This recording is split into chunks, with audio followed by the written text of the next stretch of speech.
ভাই, মোবাইল তো কিনতে আসলাম, কিন্তু প্রত্যেকটা মোবাইলের মধ্যে গ্যারান্টি এবং ওয়ারান্টি লেখায়। এখন বুঝতে পারছি না গ্যারান্টি এবং ওয়ারান্টির মধ্যে পার্থক্যটা কী। হ্যাঁ, একটু বুঝিয়ে বলবেন স্যার? ও আচ্ছা, তাই বুঝতে পারছেন না?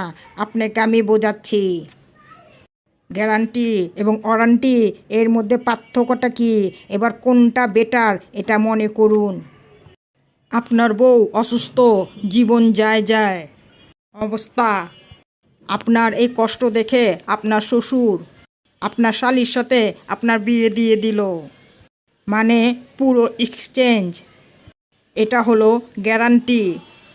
কিন্তু আপনার বউর এমন অবস্থা দেখে আপনার শ্বশুর আপনার শালি দেওয়ার বদলে আপনার বউকে আবার চিকিৎসা করে ভালো করে দিল, আর এটা হলো ওয়ারান্টি। হ্যাঁ হ্যাঁ হ্যাঁ, আশা করি বোঝাতে পেরেছি আপনাকে। ও আচ্ছা আচ্ছা, এবার বুঝতে পেরেছি। ধন্যবাদ ভাই।